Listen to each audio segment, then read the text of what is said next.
Protests against high cost of living spreads as mechanics, artisans decry low patronage. Nasarawa government to establish Operation Well-Stroke Command Headquarters to tackle banditry, kidnapping activities.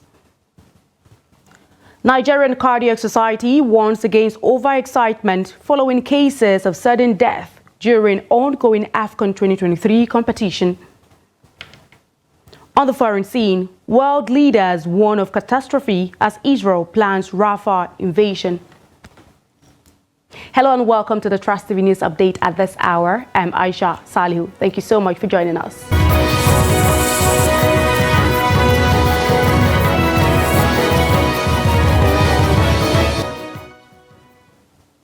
And now the news in full. Lagosians have joined the number of states where there have been protests against high cost of living in the country. In Lagos, market women and youth protested in the Ibeju-Lekki area of Lagos State on Saturday. They carried placards with the inscriptions such as "Baba Tinubu, Nigerians are hungry," and "Tinubu, come and rescue us," among others. The protest is the latest in the series of protests which had been held in Kogi, Osun, Niger and Kano states over the rising cost of living in the country. Since the removal of the petrol subsidy in May 2023, prices of commodities in the country have been going up. As Nigerians continue to lament the high cost of living in the country, mechanics and artisans in Jos, the Plateau State capital, are also decrying the impact of the crisis on their trades. According to them, the constant hike in prices of materials, diesel and premium motor spirit has negatively impacted their services. Trust TV's Adomusa has details of this story. The continuous fall of the naira against the dollar is significantly affecting the purchasing power of Nigerians, putting consumers in a difficult situation as prices of goods and services continue to skyrocket by the day. Like millions of other Nigerians, mechanics and artisans in Jos are lamenting that the situation is causing them to lose customers, thereby threatening their means of livelihood. For the material, because the cost of the things of Nigeria. Now, for instance, the filler that we normally use is, before we bought it at the rate of 8,000 naira, but now is 26,000, 28,000. Times 2 for what we normally, times 10 for what we normally buy before. But that is what we are facing. Even the customers, when they come to you, if you talk to them, that things are higher, none of them agree. We do lose many customers because of the times, because of the high price of the material. That is what we are having now.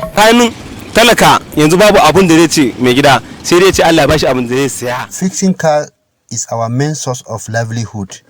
We provide services, but the recent high cost of living is significantly impacting our business because we are no longer having customers.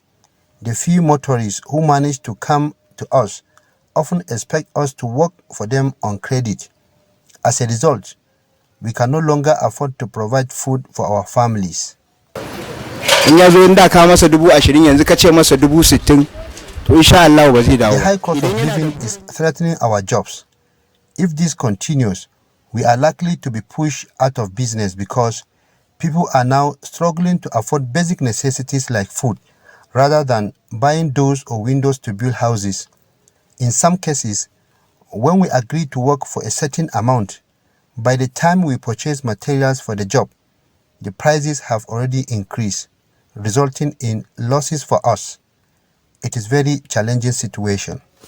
Although the federal government is giving assurances of stabilizing the situation, the mechanics are calling on the government to take necessary action before the situation worsens. Adomusa, Trust TV News, Jos. We move over now to Kaduna State, where the persistent increase in the price of maize has been identified as a threat to the survival of poultry farming in the north and the country at large, as many poultry farms are beginning to crumble due to the cost of maize.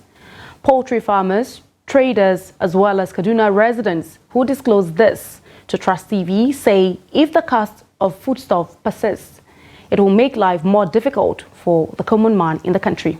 Trust TV's Bello Musa completes the story. About 45.5% of maize produced in Nigeria is used to manufacture animal feed, and close to 98% of all animal feed produced in Nigeria is used by poultry farmers, with maize accounting for 60 to 65% of poultry feed constraints. However, the high cost of maize is making it less competitive for Nigerian poultry and livestock producers. Feed producers told us that the cost of maize and the soya beans are responsible for the surge in the price of feeds.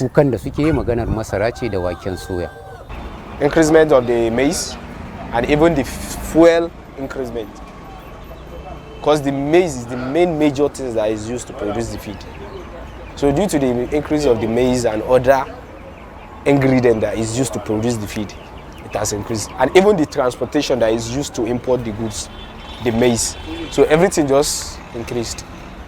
Maize is one of the major food ingredients with high consumption in Nigeria. However, the surge in its price is leading to food insufficiency among many Nigerians. It is difficult to get money, yet the price of maize and other foodstuffs keeps increasing on a daily basis. The government should do something about it. I beg government who need help, who don't know where this problem come from. May they help us look for solution. Everybody are tired for cry. The price is constantly increasing, leaving us in a very precarious position. We don't know what to do. Grain dealers at the cow market also cite certain factors responsible for the cost of maize. Security has contributed to the cost of maize in Nigeria because farming has greatly been affected. Poultry farmers in Kaduna are appealing to the government to find ways of curbing the persistent surge in the price of maize, which is directly affecting poultry business with attendant lost jobs in the sector. Bello Musa, Trust TV News, Kaduna. And on to security matters.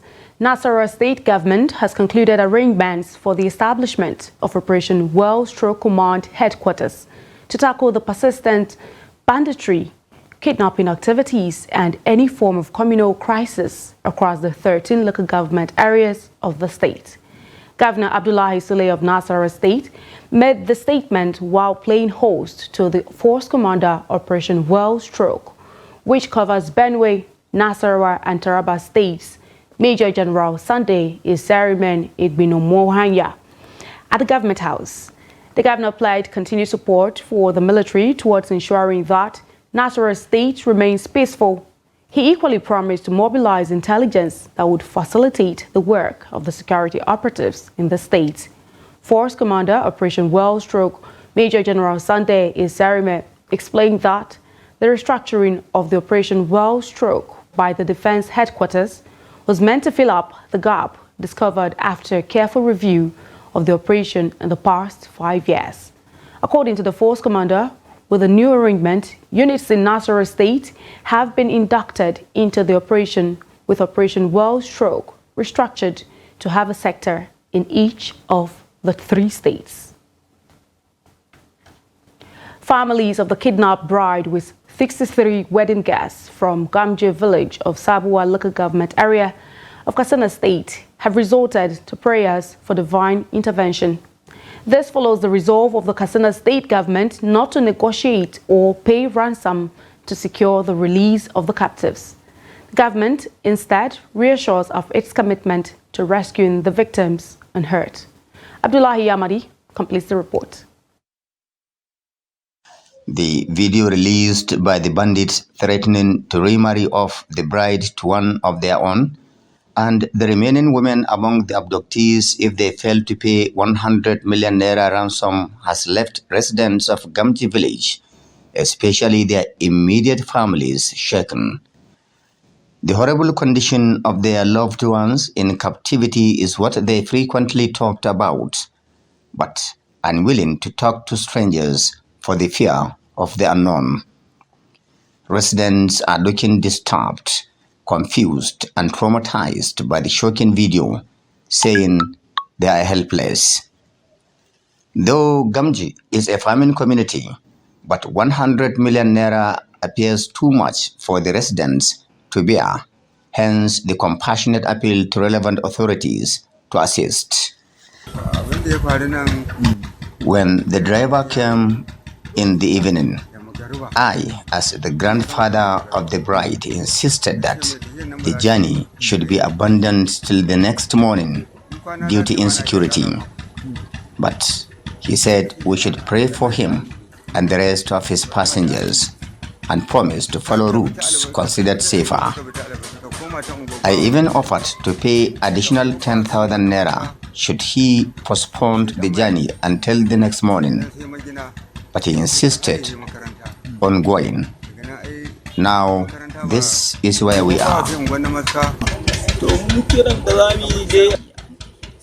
Well, I'm still appealing to the government to look into our plight and do something about our loved ones in the hands of bandits. I'm the elder brother of the bride. I know how we feel. It is terrible. Just put yourself in our shoes. Maybe you will understand our conditions. We can't eat. We can't sleep. All as a result of this abduction.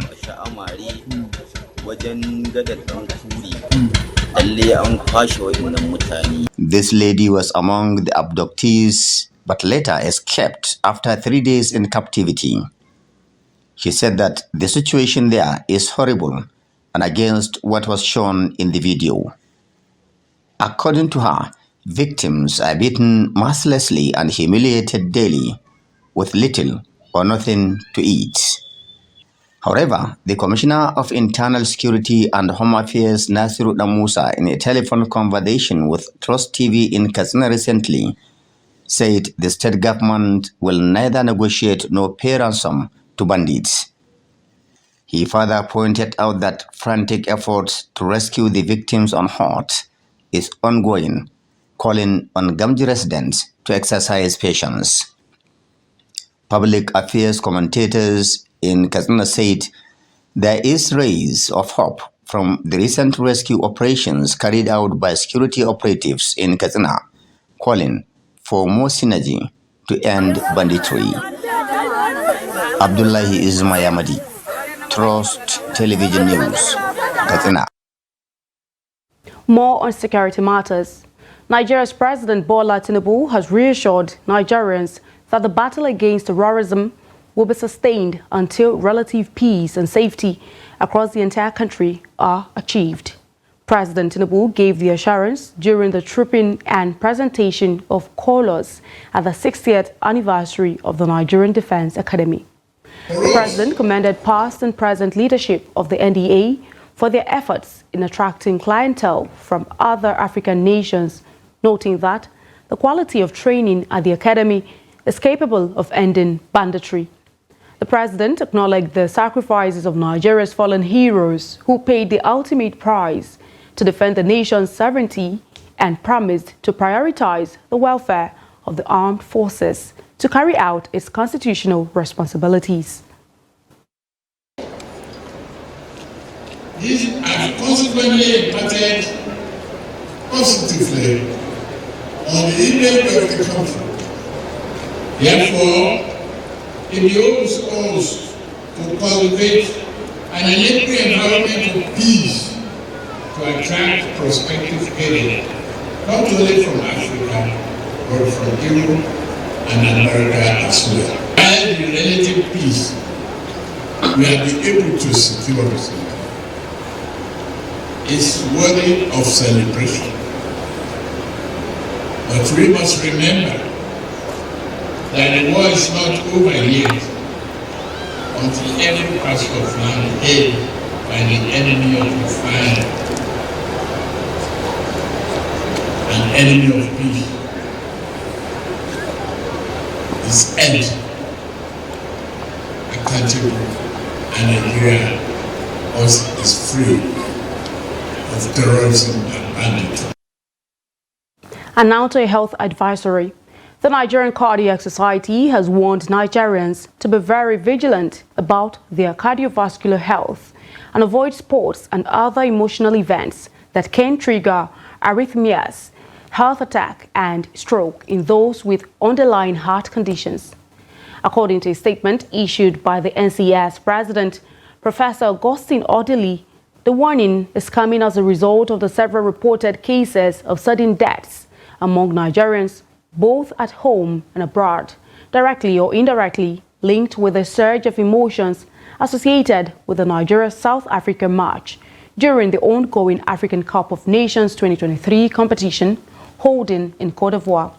He emphasized that many cardiovascular risk factors are without symptoms and signs, noting that screening is the only effective mechanism for early identification and appropriate control and prevention of sudden death among the populace. He therefore advised those with heart disease to take medications as prescribed and follow their doctor's advice and avoid getting overly excited during games and take breaks as needed.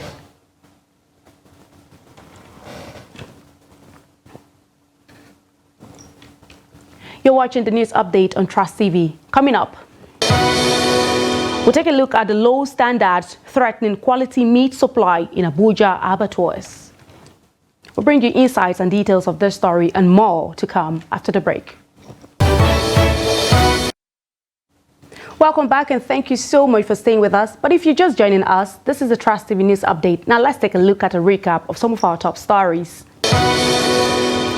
You heard that protests against high cost of living spreads as mechanics, artisans decry low patronage. Nasarawa government to establish Operation Well-Stroke Command headquarters to tackle banditry kidnapping activities. And now to more stories. The demand for meat as a go-to protein in meals for most Nigerian homes means the multi-billion naira industry remains a major contributor to food production within and outside the country. The state of abattoirs in Nigeria, however, leaves much to be desired as unhealthy and substandard practices threaten to undermine the quality of meat due to poor supervision and standardization. In this report, Trust TV takes a look at the gaps and challenges impacting the industry. Meat as a major source of protein in many homes. In 2021, the total meat production in Nigeria reached over 1.4 million tons, a US-based data technology company, Neoma, had published. However, the question of how safe the meat processed in the country's various abattoirs relies on effective meat inspection by veterinary doctors. The Meat Inspection Manual of the Food and Agriculture Organization of the UN stipulates that ante-mortem and post-mortem inspections should be carried out before and after slaughtering any animal to ensure that only wholesome meat is consumed, while the bad ones are condemned and dealt with accordingly. To check whether there is compliance, Trust TV went undercover in 3 out of the 4 abattoirs under the supervision of the Veterinary Service Department of the Federal Capital Territory Administration, FCTA. At the Karu Abattoir, Trust TV observed poor inspection and handling of meat that negates the FOA stipulation for meat inspection. In the abattoir, a suffocating stench of blood, tangled with dung and littered on the slaughter floor, hung heavy, a stench impossible to ignore.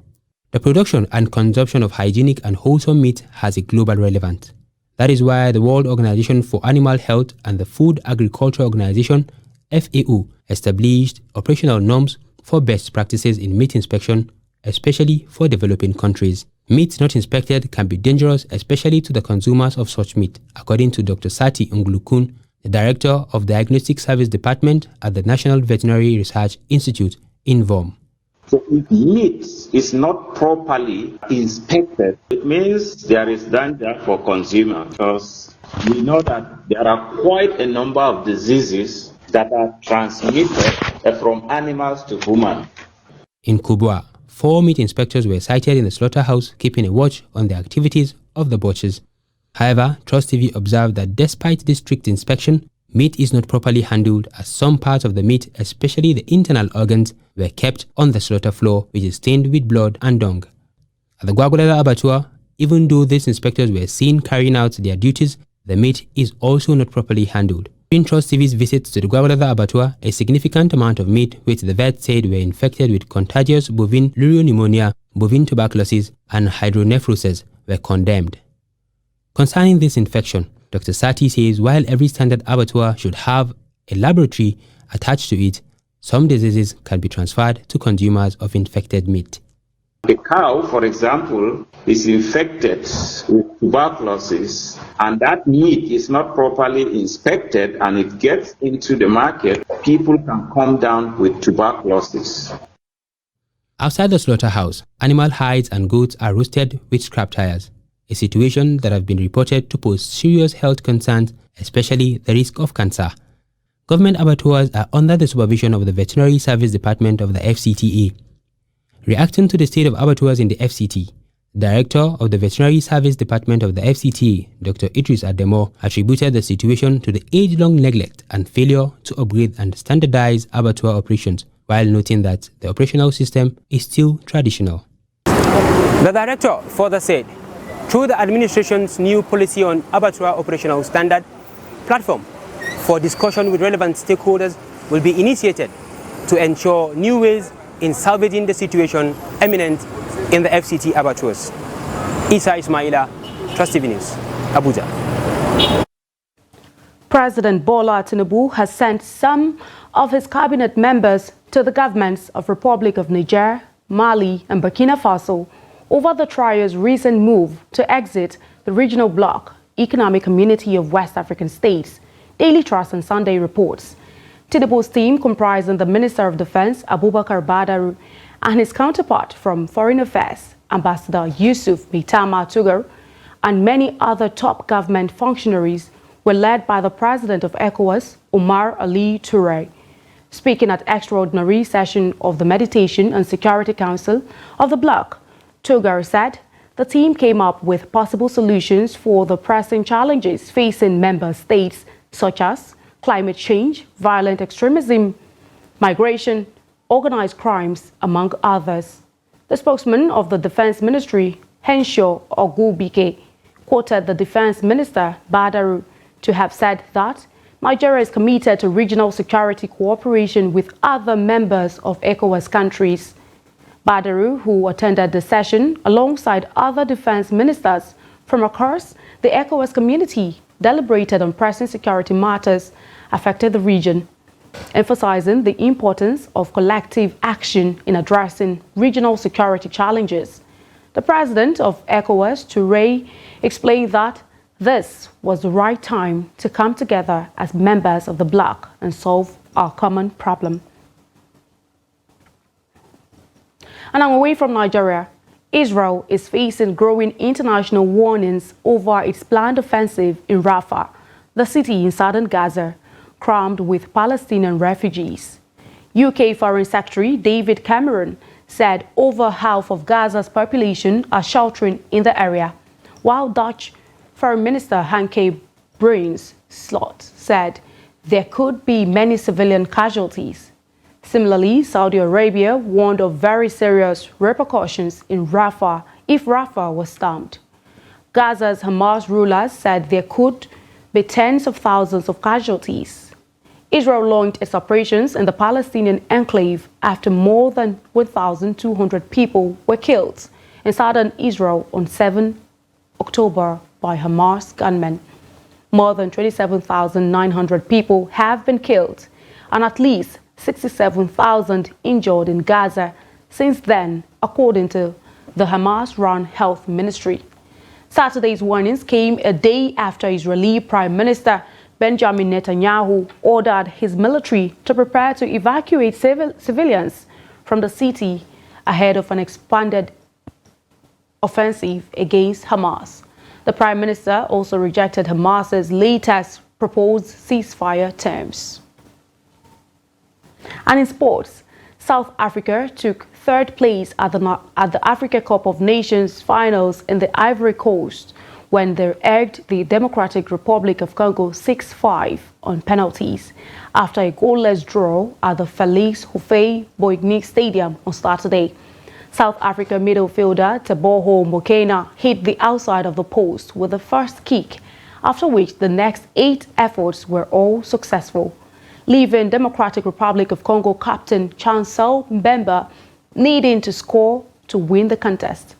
But South Africa goalkeeper Rwén Williams said Mbemba's effort was saved, taking the shootout into sudden death. Williams then saved again from Meshach Elia to win the tie. No extra time was played in the bronze medal match, which the Congolese dominated despite proving poor in front of goal. On Sunday, host Ivory Coast take on Nigeria in Abidjan to decide the continental title. The match is scheduled to hold at 9 p.m. And that concludes the news update at this hour. But do not forget, you can always follow us across all of our social media platforms and also join our YouTube live stream for more news, programs, and documentary. I'm Aisha Salihu. Thank you so much for your time. Join us again.